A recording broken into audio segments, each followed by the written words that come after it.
Chilling tales for dark nights.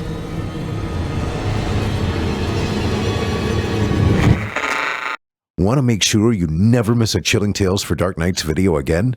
Be sure to subscribe and hit that bell to turn on notifications.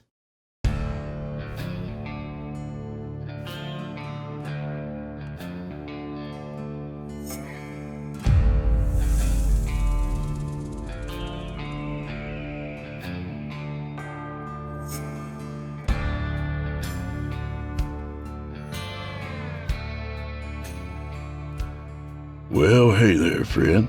I knew you'd pop in once you heard the music. Never fails. And since it's World Dracula Day today, we've invited our nocturnal pal, P.D. Williams, who should be toasting his Pop-Tart this very minute. Morning, P.D. Why the odd hours, you ask, Chester? Well, that's none of my business. But if you ever text the prick, don't expect to get a reply until around 3 a.m. It's kind of like communicating via carrier pigeon. Oh well, come on in, friend. This week I think we'll skip the cigarette.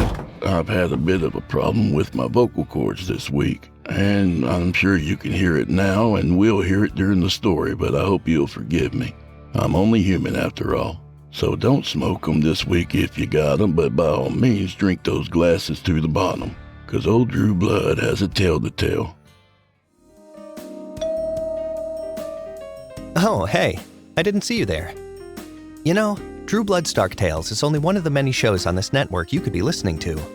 We hope you'll subscribe to our entire lineup, including Chilling Tales for Dark Nights, Scary Stories Told in the Dark, Fear from the Heartland, and Horror Hill. All available on YouTube or your favorite podcast platform. Also, visit simplyscarypodcast.com to become a patron. For as little as $5 a month, you get our entire catalog ad-free and available to download or stream. A bargain. And now, back to the show. In tonight's story, we joined a new maintenance man of an apartment complex. Every apartment building has its characters, of course, and this one's no exception. So, without further delay, from author P.D. Williams, I give you Crazy God Lady.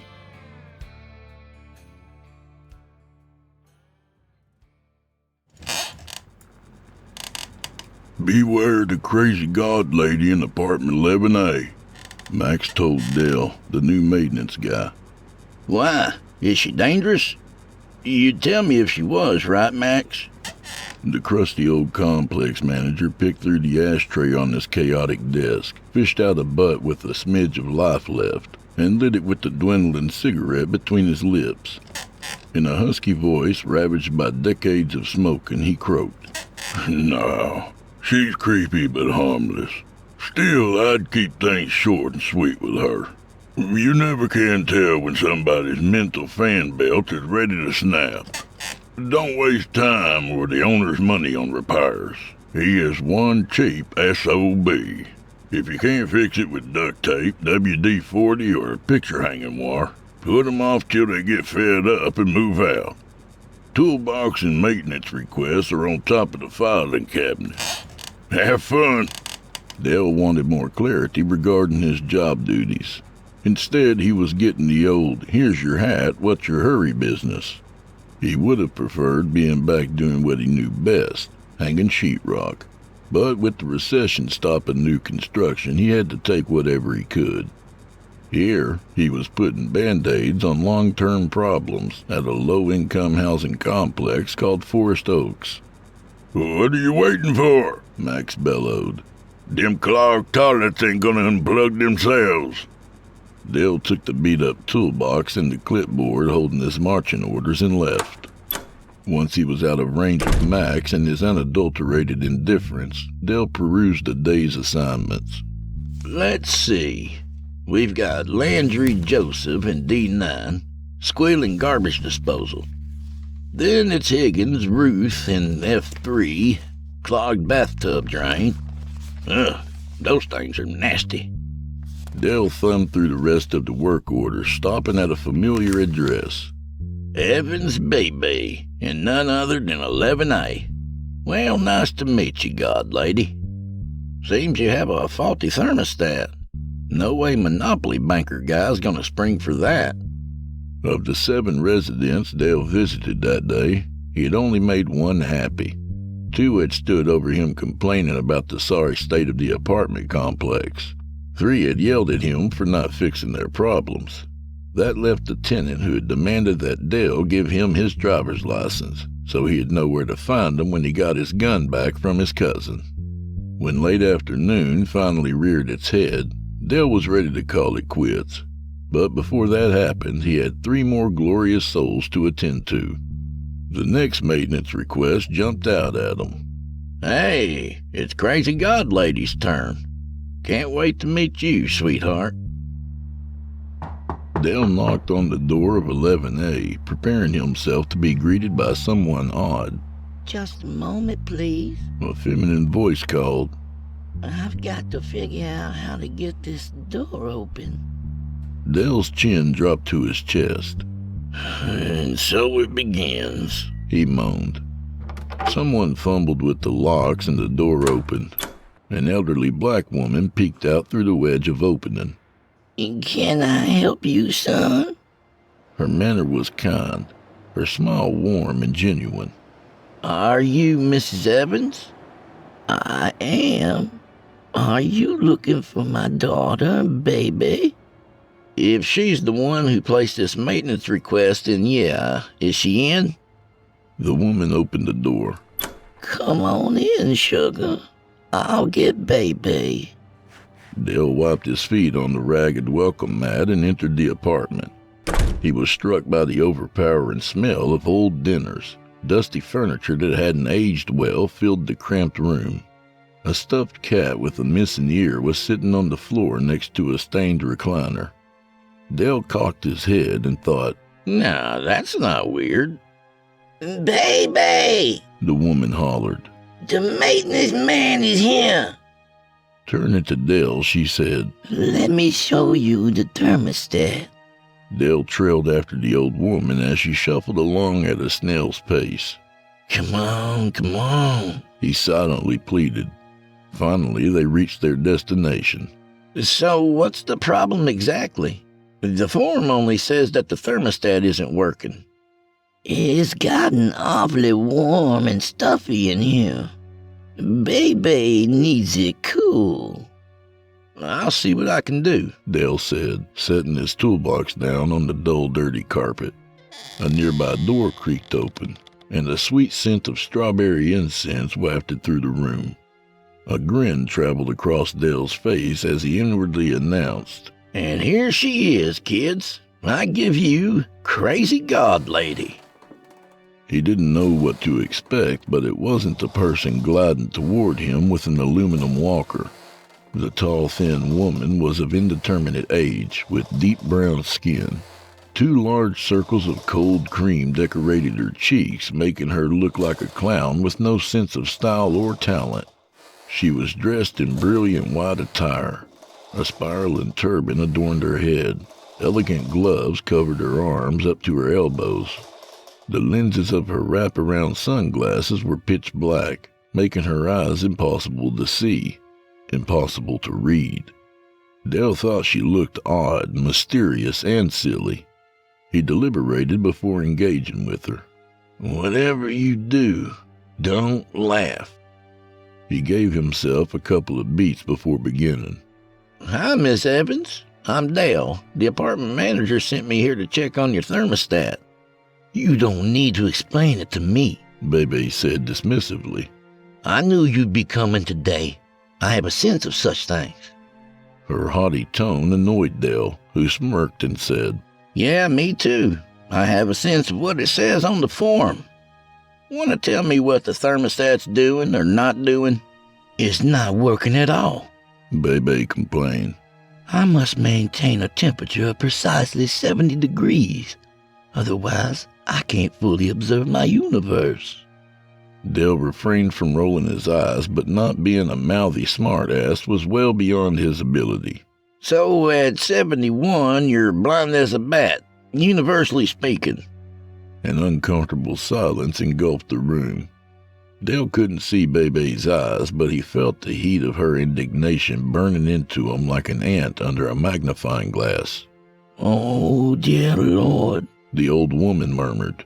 you've done and gone and done it now, boy. Bebe scowled and pushed her walker toward Dale, intimidating him. He stepped backwards until the wall said, "Whoa." The woman stood to her full height, looming over Dale. You don't know who I am, do you? That's understandable. Only my chosen do. I needed to be that way. If anybody else discovered my true identity, it would ruin my plan. Dale wanted to be on the opposite side of the door. However, since he was stuck inside the strange apartment, he figured he might as well play along. Your plan, huh? Yes, my plan. Let me ask you, are you aware of the floods, forest fires, and other natural disasters that have worsened over the years? I guess so. Those aren't just a series of random events. They are of my making. I am God. Dale narrowed his eyes. You mean God? No, that God is dead. I am his reincarnation. My purpose is to observe and then decide. Decide what? Whether I allow my universe to continue to exist. Dale was interested, amused. When did you turn into God? You said you were reincarnated? Bebe turned from Dale and began prowling the room. A few years ago, I fell down those stairs outside. Busted up my head pretty good. Soon after, I began having visions. I saw angels, demons, fire, and oblivion. As cosmic perception invaded my consciousness, I had terrible headaches. I was speaking in tongues and couldn't sleep. I didn't know what was happening to me. My husband wanted me to see a doctor, but he couldn't understand that my transformation was beyond human knowledge. Dale struggled to keep a straight face as Bebe prattled on. Once God relinquished his infinite energy to me, I rose to a new level of existence. When I shared my divine purpose with my Earth family, they all laughed at me. They were doubters. But as they witnessed my spirit evolving, they became fearful. That's nearly interesting. Dale quipped. By all means, continue. My children told their school counselor they were frightened and embarrassed of me. He sent a social worker here to my temple. When she threatened to remove them, I ordered her to leave before my wrath consumed her and her evil ilk. Not long after, my children left with their Earth Father. If only they had stayed, the magnificent gifts I would have bestowed on them. You can still send them a gift card, Dale teased, each of his words oozing sarcasm. Ignoring the slight, Bebe resumed her story. Sadly, I had to accept that I'd become a god without subjects. So with wisdom and purpose, I summoned my Earth Mother to attend to my needs. Her devotion is holy. She's keeping me hidden from the infidels until my time of judgment comes. Dale turned to Bebe's mother to gauge her reaction. She shook her head as if to say, "It's the loony bin I'm keeping her hidden from." Snickering, she leaned close to Dale and whispered, I guess I'm Earth Mother, but you can call me Mavis. Given Bebe's blasphemous statements, Dale wondered if he should get out of the apartment before the real God pressed the smite button. Crazy God Lady was shaping up to be one of those difficult tenants he had weighed out. In the meantime, he needed an escape plan. He pretended to rummage through his toolbox. Listen, I don't think I have the right tools to fix your thermostat. I'll be back when I find one. But you hardly looked for it. Observed Bebe. Yeah, well, it ain't there, joked Dale. I'm surprised you didn't already know it was missing. This darn heat must still be screwing with your psychic signal. Yes, I suppose you're right. That makes it even more important to remedy the problem. I'll tell you what, Dale.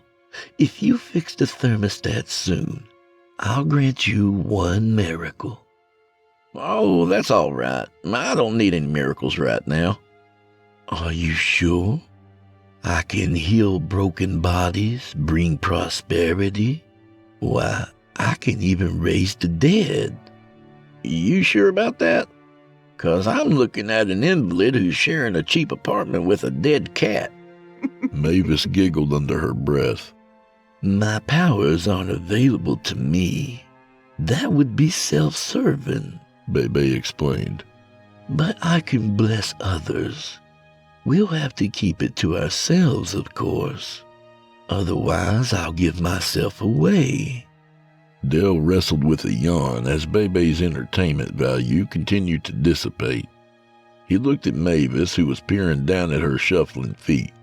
It seemed as though she too was longing for a wrap-up. I'll chew on it for a while, Dale said. In the meantime, I gotta get going. So many repairs, so little time. Then he thought, and so little interest. He got to the door quickly. By the week's end, Dale was ready to give Max his 2 weeks' notice. Frustration and exhaustion had filled him to the brim. Thinking of his plight, he thought, I'd rather live out of my truck and eat nothing but bologna sandwiches. He looked at the list of impatient tenants demanding to see him, if only for them to have someone to yell at or threaten. As he flipped through the stack of forms, something curled around his ankles. A cat. Get out of here! As the cat fled, Dale noticed its missing ear. I've never seen a cat so banged up before. Only that dead one in. Dale wondered if the stress from the job was making him skittish. He had a lot of work to do, so he gave himself a short mental pep talk. Just be cool, my man. The animals around this dump are as damaged as everything else is. Feeling a tad better, he went about his duties. However, as the day dragged on, uneasiness began clinging to him like cold oil. A few days later, Dale was sitting on one of the rotten picnic benches next to the complex's decrepit playground. Those poor kids, they ought to hook them up to an IV of tetanus vaccine, he remarked to himself. His mood sank further after he looked inside his crumpled brown lunch bag. He had prepared himself for the minuscule budget he'd be living on after he quit by eating bologna sandwiches for lunch every day. Speaking of crappy, he groaned. He was choking down the cheap dry bread when he heard a siren. Soon its wail was rolling through the complex.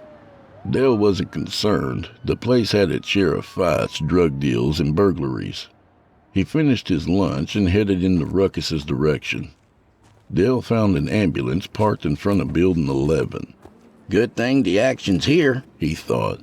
Crazy God lady can walk over to whoever's messed up and heal them. Then he saw the door to Bebe's unit open and thought, Uh-oh, hope she hasn't killed anybody. He waited along with the ever-growing group of curious residents. Dale turned to the man standing next to him. Any idea what that's about? Shoot, I don't know, the man said. It's either that whack job or her mama. Probably the old lady. If it was the whack job, they would have taken a straitjacket in with them. After a while, the EMTs carried Mavis out on a stretcher. She looked unconscious but alive. Her IV bag swung from side to side as they toted her down the rickety stairs and into the waiting ambulance. When the vehicle drove away, the crowd of gawkers dispersed, leaving Dale alone. He wondered if Bebe needed a ride to the hospital. He considered offering her one, but his mind catapulted the idea from his head. The number of work orders he needed to complete was something he thought about. However, his conscience suggested that he'd at least go up and see if Bebe was okay. As he ascended the cracked, warped steps, he told himself, if it's gonna be an ordeal, just wish her well and leave. Dale knocked on the door and waited. Nobody was on the other side when it opened. Despite his apprehensiveness, he peered inside the apartment. The sight stupefied him. Bebe was in the kitchen, too far away to have opened the front door. She was humming an eerie melody and stroking the resuscitated cat. She looked at Dale and smiled. Her stained, broken teeth made her look like a feral animal. Oh, hello there, Dale. You ready for that miracle yet? Dale's jaw fell ajar. His tongue was as dry as sawdust. As soon as enough warmth returned to his body, he turned and ran, leaving Bebe to her worries and her creepy feline. Dale stopped a short distance later to catch his breath and cull his thoughts. How had Crazy God Lady been able to open the door? Had she been cradling a once-dead cat? A chill climbed the steps of his spine as his heart danced in his chest. Time to get out of here. This crap's insane. Despite the waiting tenants, Dale skipped out and went home to do some heavy drinking. The following morning, Dale tracked Max down and gave him his 2 weeks' notice. He took care not to mention the previous day's scare. I know it's kind of short notice, Dale explained, but things aren't working out the way I planned. The stress is getting to me. I saw this coming a mile away, groused Max. If it ain't one thing, it's two. All right, then. Just finish what you can, and I'll notify the owner we need another warm body down here. Max pulled a small flask from his hip pocket and took a couple of big swigs. Should you be drinking this early in the day? Asked Dale. Hey, it's 8 o'clock somewhere, Max declared. He gave a parting burp and staggered away, giving a wide berth to some large imaginary object in his path. Dale was relieved that his departure was official, leaving him in a good mood for the rest of the morning. He was unscathed by the crude and impersonal epithets hurled at him by the inhabitants of the dysfunctional complex, as his soul had flown too high for their offenses to reach.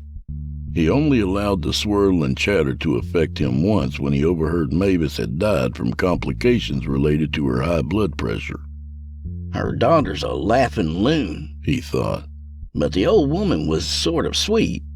Can't help wondering what's going to happen to Crazy God Lady without her. By late afternoon, things were winding down.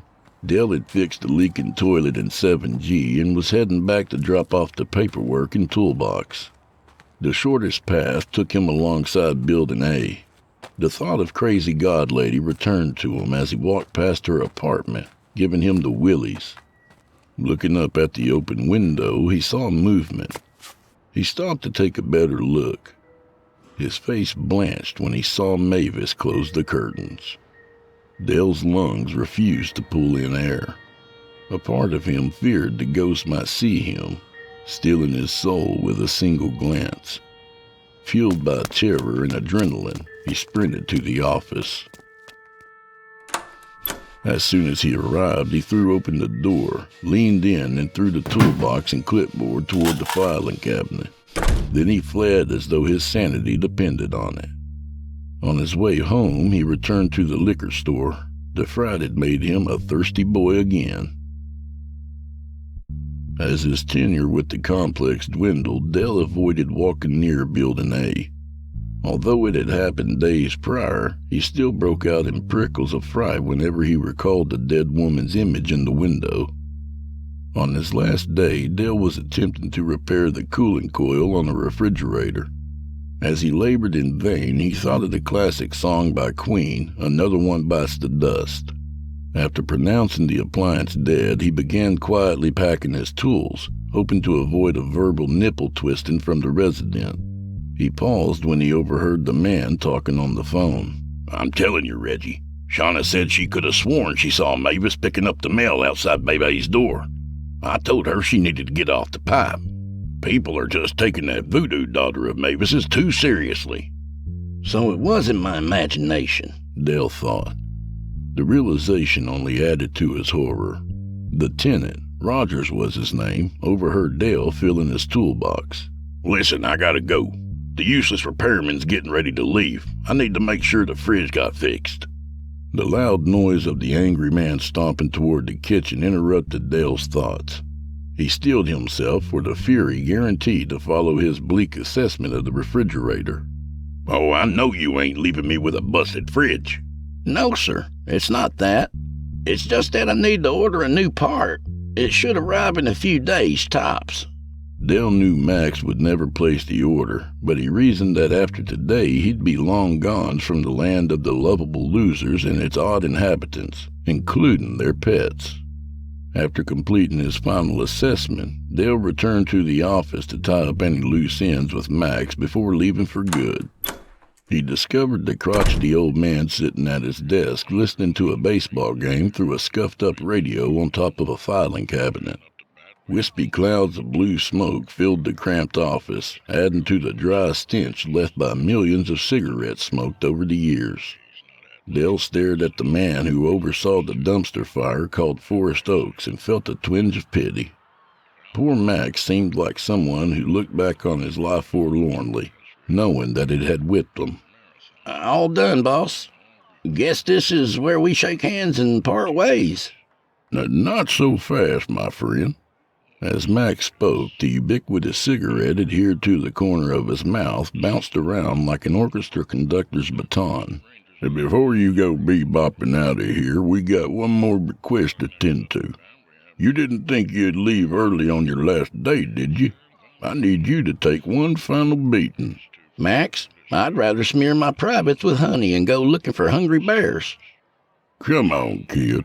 You can handle it. It's the last one." Dale's shoulders slumped, his mouth drooping in a frown of disappointment. "Okay, what do you got?" "Well, my boy, are you going out in style? It's for 11A, Crazy God Lady. Please hold your applause till the very end. She wants you to check out that stupid thermostat again," Max continued. "Just give it a quick once-over to shut her up. Then tell her the new guy'll handle it. See? It's easy-peasy lemon-squeezy. George Jefferson married Wheezy." As Max laughed at the witty remark, a wet ball of phlegm lodged inside his hitching chest, causing Dale to grimace in disgust. The old man coughed so forcefully that it sounded like he was trying to hack up exact change. The sickly puddle made it as far as his throat before he swallowed it, sending it back into his tobacco-ravaged lungs. "Whoa," he said proudly. "That one's a keeper." Returning to his instructions, he said, "Now, where was I? Oh, yeah. Get this whack job off my back and out of my life. Now would be good." "Max, listen, Dale stammered. I'd rather not take this one on. Can't you wait and give it to the next guy? You sent me there on my first day. It'll be a great way to break 'em in. Come on, Max, please." Max shook his head, making it clear to Dale that his idea was a no-go. Kid, it's only 3 in the afternoon. Technically, you're on the clock for another 2 hours. Just knock this one out, and I'll cut you loose early." Dale had no desire to enter the domain of the self-professed god again, and if Mavis was traipsing about, he didn't want to see her. Sensing Dale's hesitation, Max put the pedal to the metal with his coercion. "I'd hate for the main office to hold on to your last paycheck because you clocked out before your scheduled time." Then he played his last card by challenging Dale's manhood. "You ain't spooked by Crazy God Lady, are you?" "Ha! What a sissy." The words hit Dale hard enough to make him ponder his decision. You know that you'll always regret not meeting this head on. Just go and face your fears. There was no ghost, is no ghost, and will never be a ghost. However, much like the residents when he peddled his spiel, he wasn't buying it. He wanted to be done with the place, so he went along to get along. All right, I'll do it. But when I'm done, I'm done. That's the deal, Smokehouse. Max looked impressed. "Smokehouse? I like that one. See, you have some backbone after all. Seriously, kid. Take one for the team and I'll give you the best reference in the world." Dale forced a disingenuous grin. Gee, thanks, Max. Grabbing the toolbox, he headed out the door. Behind him, he heard Max yell, "Don't let crazy god lady curse you, dipwad!"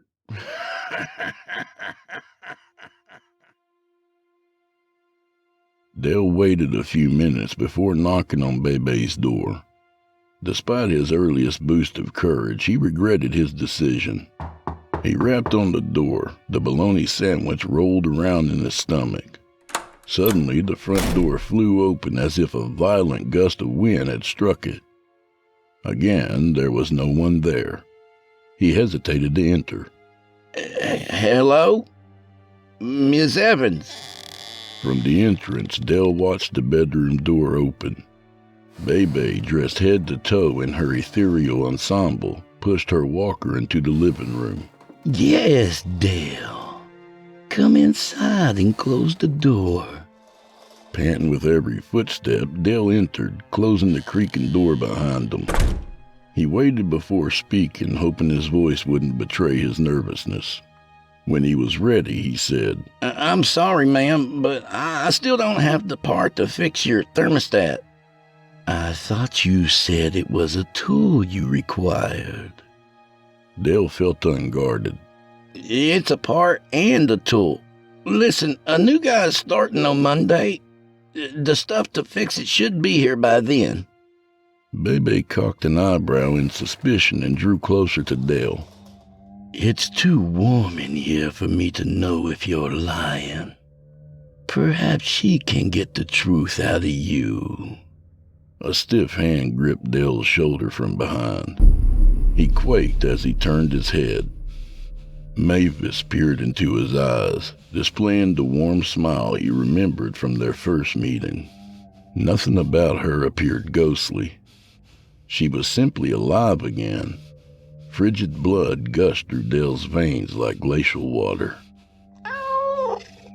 A throaty growl rising from the floor drew Dale's eyes downward. Seeing the resurrected cat turned his flesh to stone. Bebe addressed Mavis, her voice seeming far away like a whisper from another room. Earth Mother, is this man lying to us? Mavis continued smiling as she nodded her head to signal yes. Bebe became enraged.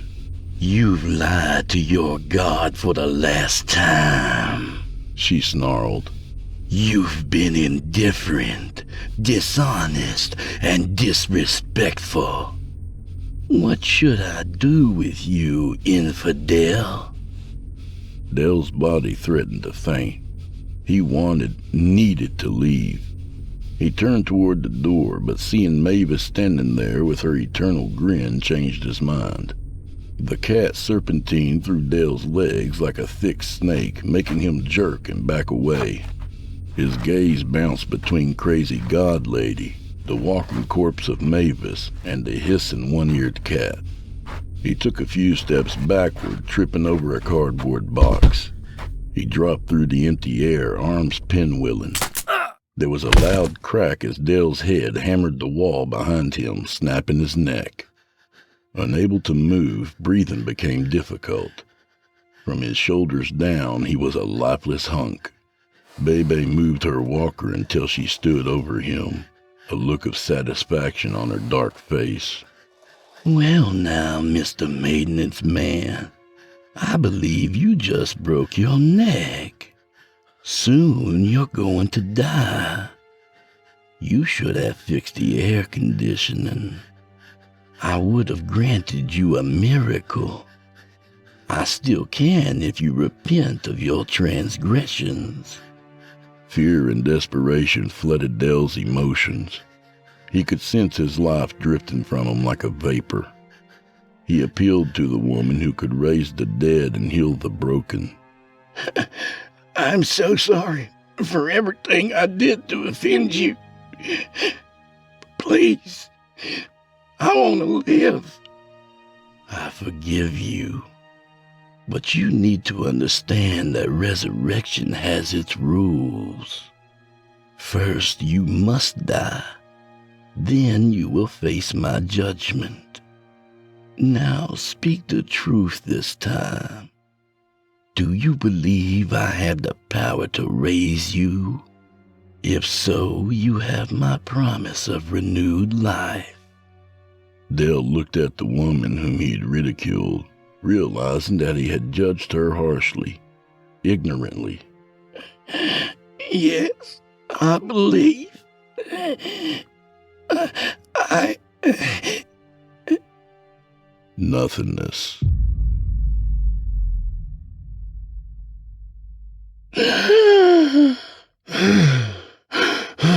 Dale yanked air into his body. He felt weak and drowsy, like he had awakened from an all-night bender. As his mind returned to life, he recalled recent moments from the world he'd left, working with his hands, fixing lights and holes in walls. Then an image of crazy god lady invaded his memory. She'd promised him something, but a promise of what? Life? It was life. And healing. He smiled as he wiggled his toes and drummed his fingers. Well, what do you know? That Looney Tune's the real deal, he said. Dale tried sitting up and bumped his head. Despite his eyes being open, he couldn't see anything. His searching hands probed the darkness. Where am I? He wondered. Confused and alarmed, he cried out. Hey, God lady! Where are you? Miss Evans? Dale waited for a reply. When no one answered, he began picking through myriads of explanations. Maybe I'm dreaming. I might be in limbo. What if I'm alive, but... His body sweated pearls of ice as he grasped what had happened. And it was awful. A heavy horror seized him as he realized crazy god lady had kept her word. He had been raised from the dead, healed. However, there had been judgment involved. Dale began sobbing, trapped in the eternal blackness. He could just make out the sound of rain hammering his grave.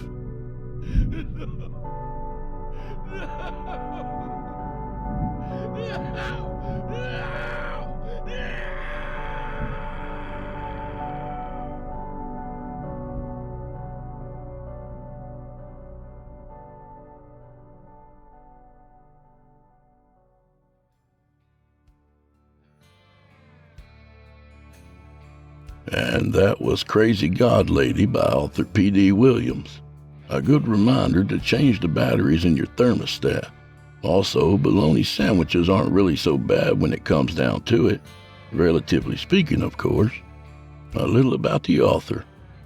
P.D. Williams is an author of short horror fiction, composer of music, and prolific eater of barbecue. His upcoming audiobook, Dark House, Many Rooms, will be released later this spring and will feature the best voices in horror, such as Geoff Sturtevant, Paul J. McSorley, Drew Blood, and others. For more info on PD, visit him at pdwilliamsauthor.com or inside the dumpster behind Harris Teeter, where he loves to go dumpster diving for discarded baked goods and personal hygiene products. Thanks, PD. And do old Drew Blood a favor, would you? Subscribe to his podcast wherever you do your listening and leave him a 5-star review and a kind word, even if you're listening on YouTube. He needs soldiers on all fronts to win this battle, and he appreciates it. To hear a premium ad-free edition of tonight's and all the other episodes, visit simplyscarypodcast.com today and click Patrons in the upper menu. You'll find yourself at chillingtalesfordarknights.com, where you can become a patron for as little as $5 per month and get access to their entire audio archive, all ad-free and available to download or stream. Thank you for your time and for supporting our sponsors. When you support our sponsors, you support this show. If you happen to use Facebook, Twitter, Instagram, or YouTube, you can follow and subscribe to Chillin' Tales for Dark Nights there, where you'll get all the latest updates and new releases and have the chance to interact with them each and every week. Oh, and you can find Drew Blood on Facebook and Instagram, and sometimes Twitter. The Drew Blood's Dark Tales podcast is accepting submissions, friend. If you've got a story or two you'd like to be featured on the show, send it to drewbloodhorror@gmail.com. If selected, you'll get the full treatment, 10 bananas.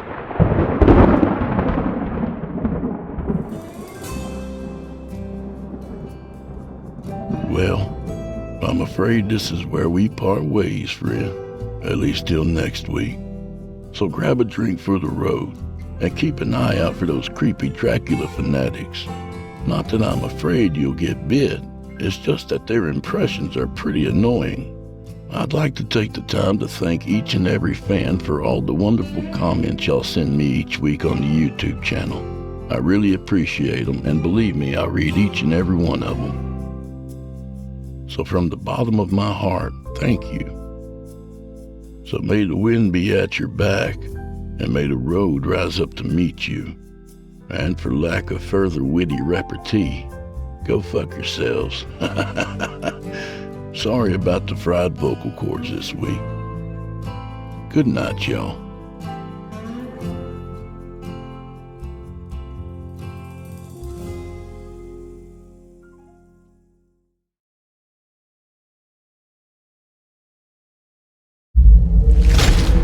Chilling tales for dark nights.